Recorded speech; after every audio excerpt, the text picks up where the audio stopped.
Bonjour les enfants de Dieu. Que mon Dieu vous bénisse encore davantage. Qu'il continue à être à vos côtés pour donner la protection, la victoire. Je le remercie encore davantage comme il vous a épargné de cette pandémie et qui n'a pas permis que la pandémie visite même vos familles. Gloire à Dieu. Voilà pourquoi on doit encore les louer, les glorifier davantage. Parlant toujours de la prière aujourd'hui, nous allons parler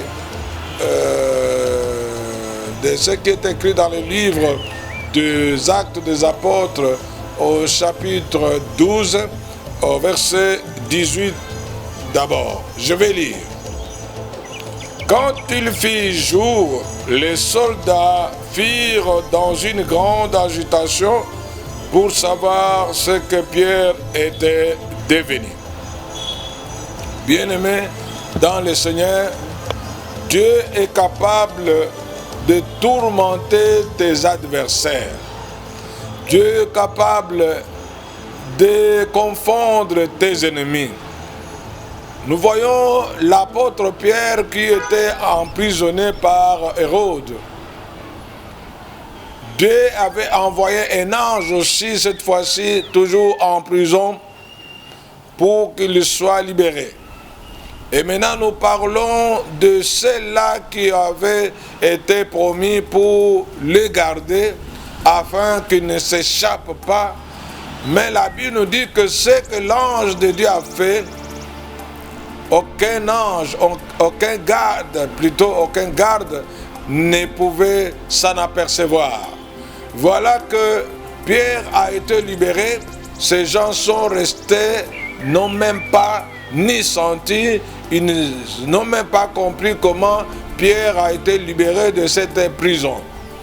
Pour te dire, mon frère et ma soeur, ce que le diable a préparé contre toi, Dieu est toujours capable d'anéantir. Dieu est toujours capable de confondre pour que ceux-là qu'il avait envoyés puissent être cette fois-ci dans le tourment. Que la paix change de camp. Que la paix change de camp. Que la paix puisse être dans le camp de tes adversaires. Ceux qui t'ont souhaité malheur. Ceux qui n'ont jamais souhaité que les choses marchent dans ta vie.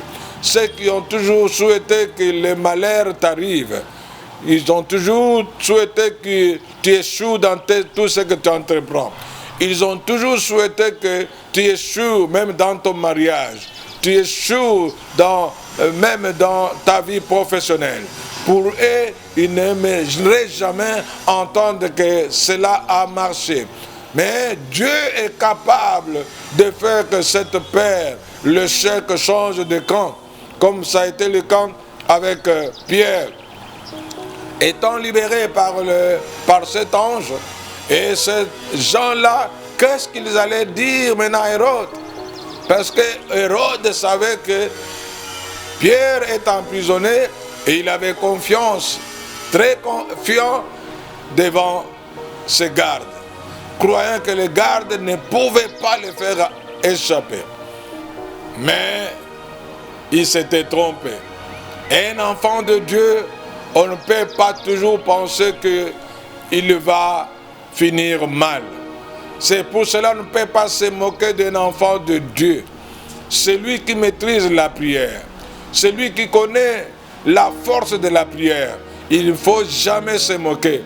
Car lorsqu'il va se mettre à genoux, mais le monde va bouger. Le ciel bougera. Et le camp de l'ennemi va aussi subir à leur tour. Ils vont subir parce que Dieu qui n'a jamais échoué, qui n'échouera jamais, est là pour notre protection. Et ces gens-là ne savaient pas quoi dire devant Hérode. Ils allaient donner quelques explications, d'autant plus qu'eux-mêmes, ne sachant pas comment Pierre a été libéré. Ton ennemi ne saura pas comment tu seras libéré. Il ne va pas savoir comment tu as eu des enfants. Il ne saura pas savoir comment tu as eu du travail. Comment tu as été élevé. Comment tu as obtenu tes papiers. Comment tu es libéré. ils ne vont pas savoir et ils ne sauront même pas comment commenter cela. C'est cela, c'est ce qui s'était passé avec Pierre. La garde ne pouvait pas commenter. Il ne savait pas comment. Et il ne savait même pas comment il a été libéré. Tes ennemis aussi, c'est pareil. Ils ne vont pas savoir comment tu seras libéré. Comment Dieu va t'accorder la maternité. Au nom de Jésus. Dites aussi Amen, non? Dites que tu auras la maternité au nom de Jésus. Dites que tu auras un bon travail au nom de Jésus. Dites que tu vas avoir les papiers au nom de Jésus. Dites que tu vas avoir un bon travail au nom de Jésus.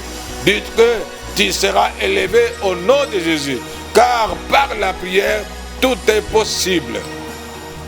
Les gens priaient pour Pierre qui était emprisonné. Mais lorsqu'il a été libéré, libéré pas par n'importe qui, mais par un ange. Celui qui Dieu va envoyer, c'est un ange.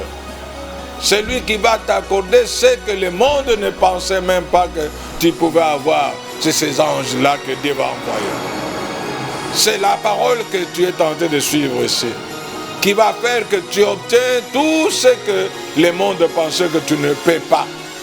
Mais moi je te dis aujourd'hui, tu vas avoir ça au nom de Jésus-Christ. Tu vas être élevé au nom de Jésus-Christ. Tu seras guéri au nom de Jésus-Christ. Dieu va stabiliser ta vie par le nom de Jésus-Christ. Voilà pourquoi tu dois te mettre à prier. Voilà pourquoi tu dois avoir confiance en la prière. Car la prière, c'est une force extraordinaire. La prière augmente même le niveau de ta foi. La prière, ça bouleverse les données. La prière, ça détruit le plan du diable. La prière, ça anéantit tous les projets sataniques. Au nom de Jésus-Christ, toi qui étais dans tout désespoir, mais aujourd'hui par la prière, je te demande de croire. Parce que un ange est là pour que tu obtiennes ce que tu manquais. Tu obtiens ce que tu n'avais pas. Un ange est là pour essuyer tes larmes. Un ange est là pour donner la solution. La solution est devant toi maintenant. La solution est devant ta porte. Parce que tu n'es plus le même. Par la prière, tu n'es plus le même. La manière dont tu as prié, tu ne peux plus rester le même. C'est pour cela, moi, je proclame la solution dans ta vie. Au nom de Jésus-Christ, soyez libérés comme Pierre a été libéré. Soyez délivrés comme il a été délivré de cette prison. Par le nom de Jésus-Christ, merci pour que mon Dieu puisse agir encore en t'accordant la paix, la joie, la libération, la délivrance, la guérison. Et il t'accorde même le travail. Il t'accorde un bon mariage. Il t'accorde un bon maternité. Et il t'accorde une stabilité. Il t'accorde que les portes s'ouvrent devant toi. Que rien ne te résiste encore. Au nom de Jésus-Christ. Au nom de Jésus-Christ. Voilà pourquoi je te demande de pouvoir s'abonner.